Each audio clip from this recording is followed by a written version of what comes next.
Welcome to my YouTube channel. Today I will discuss about my buy sell indicator. So buy sell indicator basically generates buy and sell signal for each trade.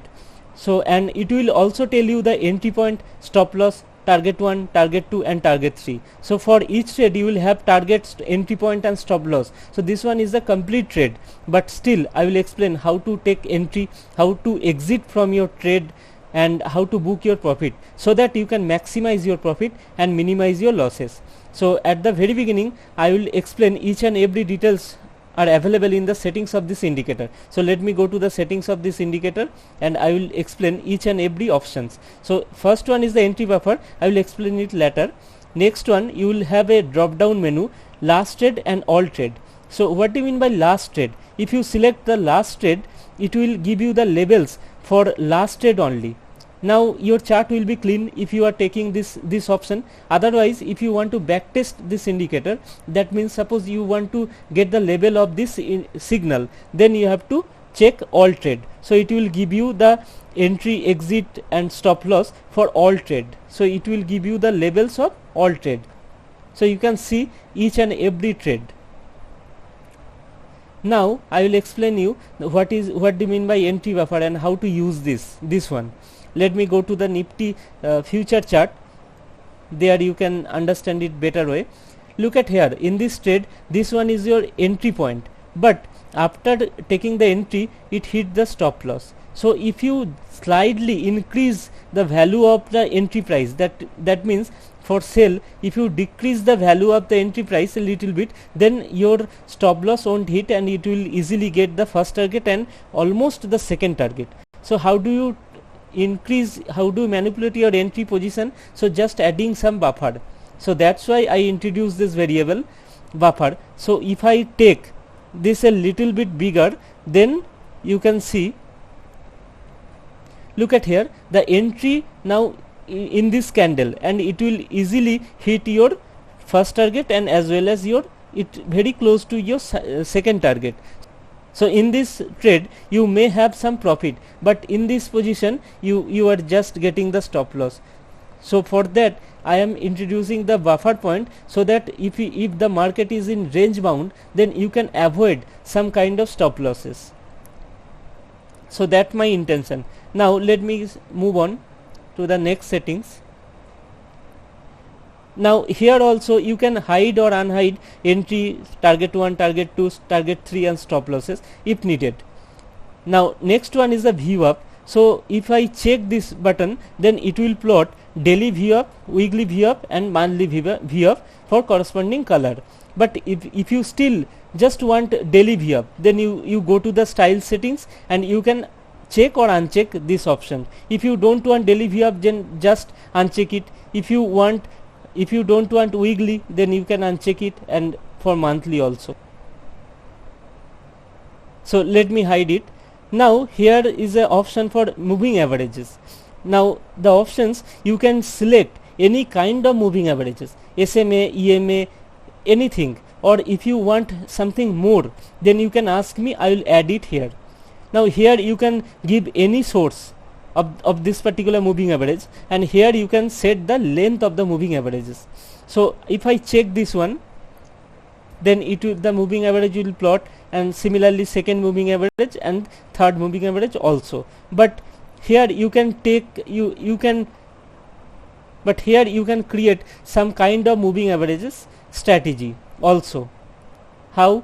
Let me tell you. Suppose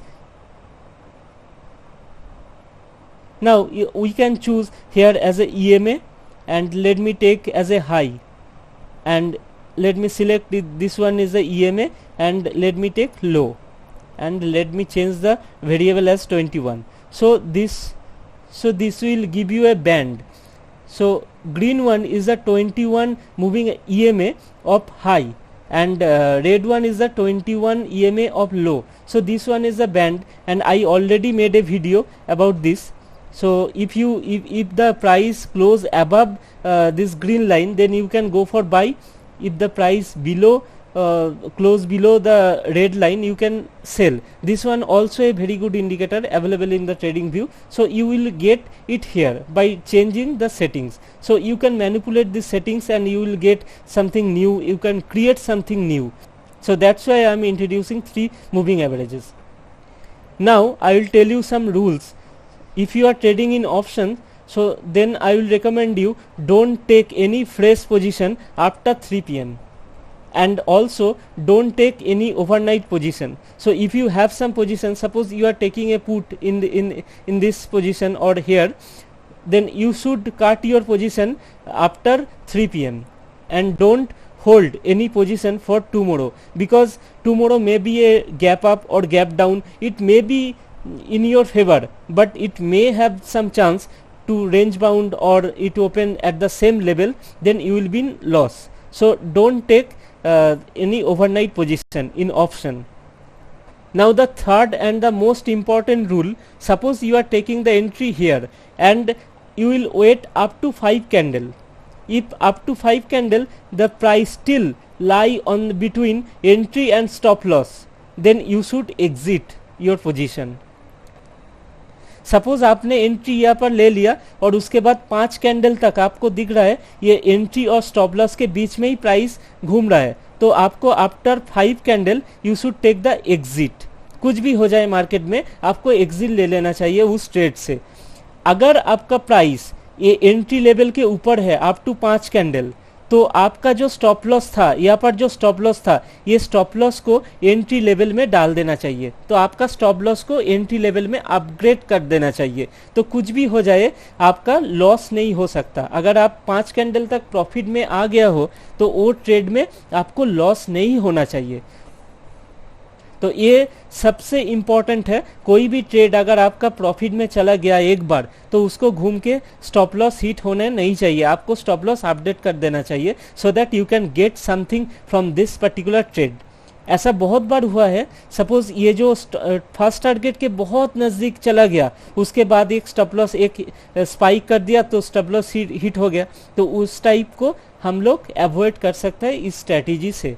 सो अगर ये price 5 candle तक ये पहला first target और entry price के बीच में घूमता रहा, तो आपका स्टॉप लॉस एंट्री प्राइस में अपडेट कर देना चाहिए. अगर ये एंट्री फर्स्ट टारगेट के ऊपर चला गया तो आपका स्टॉप लॉस सीधा फर्स्ट टारगेट होना चाहिए.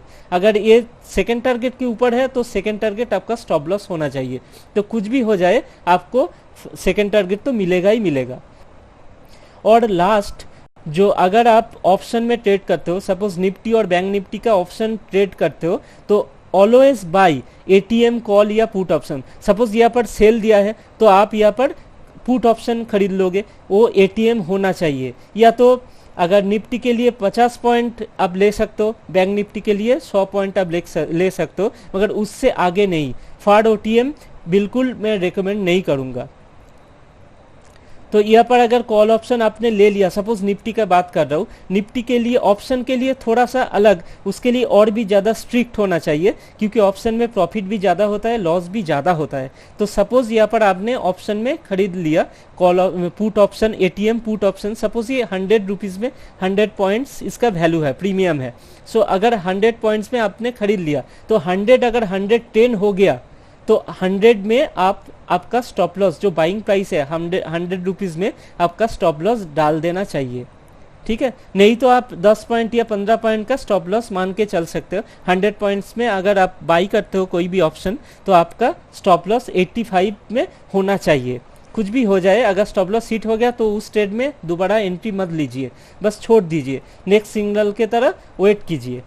तो अगर आपका 100 पॉइंट्स में सपोज एंट्री ले लिया और 110 हो गया तो 100 में आपका स्टॉप लॉस डाल देना चाहिए. अगर वो जैसे जैसे बढ़ता गया तो आप स्टॉप लॉस को अपग्रेड कर सकते हो, या तो फर्स्ट टारगेट तरह आप वेट कर सकते हो. उसमें कोई प्रॉब्लम नहीं होगा, क्योंकि आपका जो स्टॉप लॉस वो अपडेट हो चुका है 100 में. तो अगर ज़्यादा से ज़्यादा आपको कुछ नहीं मिलेगा, अगर जीरो वैल्यू हो जाएगा ये भी ठीक है, लॉस करने से ये बेटर है. ना और एक स्ट्रैटेजी है यहाँ पर जहाँ पर आपका जो लॉस है वो बिल्कुल मिनिमाइज हो जाएगा और आपका प्रॉफिट मैक्सिमम होगा। तो वो क्या है, सपोज यहाँ पर सेल सिग्नल जनरेट किया है तो यूजुअली हम लोग यहाँ पर क्या करेंगे, एक पुट को बाई कर लेंगे, एटीएम पुट को आप बाई कर लेंगे। यहाँ पर एटीएम कितना है 17,352, सो 17,350 का पुट हम लोग यहाँ पर बाई कर लेंगे। तो instead of put buy we should sell a call, OTM call option. So यहाँ पर क्या है 50 पॉइंट का दूर में 17,400 या 17,450 का एक कॉल हमने सेल कर देंगे यहाँ पर। तो उससे क्या होगा, सपोज ये जो सिग्नल है ये सिग्नल अगर स्टॉप लॉस भी हो जाए या तो ये रेंज बाउंड हो जाए तो आपने जो कॉल सेल किया है ना वो ज़्यादा नहीं बढ़ेंगे, तो आपका लॉस नहीं हो सकता। क्योंकि ये अगर रेंज बाउंड भी हो गया यहाँ पर आपको तो स्टॉप लॉस है, यहाँ पर भी आपको स्टॉप लॉस होगा। जो कॉल आपने सेल किया है सपोज 80 रुपीज़ में आपने कॉल सेल कर दिया तो वहाँ पर आपने 10 पॉइंट का एक स्टॉप लॉस डाल दिया। तो ये अगर स्टॉप लॉस भी होगा ना वहाँ पर 10 पॉइंट का जो स्टॉप लॉस है 90 रुपीज़, वो 90 रुपीज़ हिट नहीं होगा। अगर ये अचानक बहुत ज़्यादा बढ़ गया तो ही आपका लॉस होने का चांसेस है। ये अगर रेंज बाउंड भी रहेगा तो भी आपका प्रॉफिट देगा, ये तो डिक्रीज होने ही वाला है प्रीमियम डीके से। या अगर ये सेल सिग्नल काम कर गया, ये मार्केट अगर नीचे आ गया तो आपने जो कॉल सेल किया था 80 रुपीज़ का वो तुरंत ही डिक्रीज कर जाएगा, तो आपको अच्छा खासा बेनिफिट हो सकता है। मगर इसके लिए आपको मार्जिन बहुत ज़्यादा चाहिए, तो इसके लिए आप हेज कर सकते हो।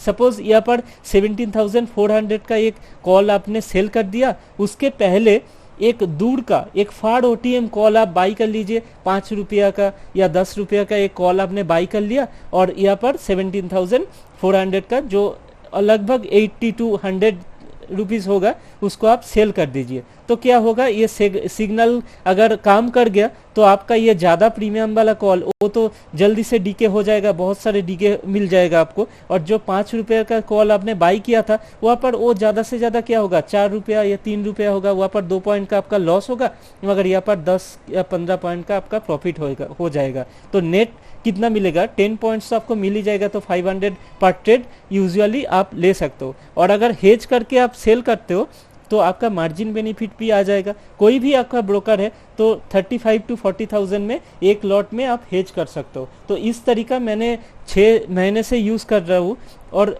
मुश्किल से 1 या 2 दिन में मेरा लॉस हुआ है, मेरा स्टॉप लॉस हिट हुआ है। एक्चुअली वो स्टॉप लॉस मैं 500 के ज़्यादा नहीं देता हूँ, 500 मतलब निफ्टी में 10 पॉइंट्स। तो मैं निफ्टी फ्यूचर में ही, निफ्टी ऑप्शन में ही मैं ट्रेड करता हूँ, ओनली निफ्टी ऑप्शन।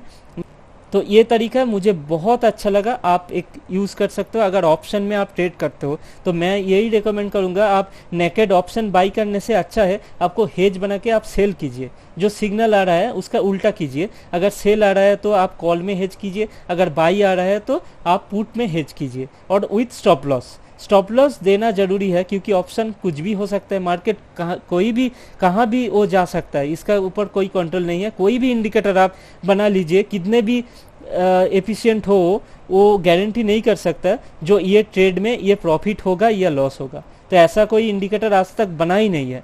तो ये जो इंडिकेटर है, इंडिकेटर तो आपको कंफर्म नहीं बता सकता, ये एक ट्रेंड आपको बता देगा। तो उस हिसाब से आपका साइकोलॉजी मिला के आपको काम करना है। तो अगर ये इंडिकेटर आपको अच्छा लगे, मैंने ऑलरेडी मेरे टेलीग्राम चैनल में 2 सप्ताह के लिए ये इंडिकेटर ट्रायल में दिया था। तो आपने अगर यूज़ किया है वो, अगर आपको अच्छा लगे तो मुझे व्हाट्सएप कीजिए या टेलीग्राम में मुझे पर्सनल मैसेज कीजिए। तो अगर आपको चाहिए ये इंडिकेटर तो आप देख सकते हो एक बार लेके, आपके लिए ये अच्छा काम करता है कि नहीं। मेरे लिए तो बहुत अच्छा काम करता है, इसीलिए मैंने शेयर किया। अगर आपके लिए भी अच्छा काम करता है, अगर आपने देखा है इस ट्रायल सेशन में, तो आप अगर लेना चाहते हो तो मुझे पर्सनल मैसेज कीजिए। आज के लिए सिर्फ इतना ही। Anyway, thanks for watching me. Thank you.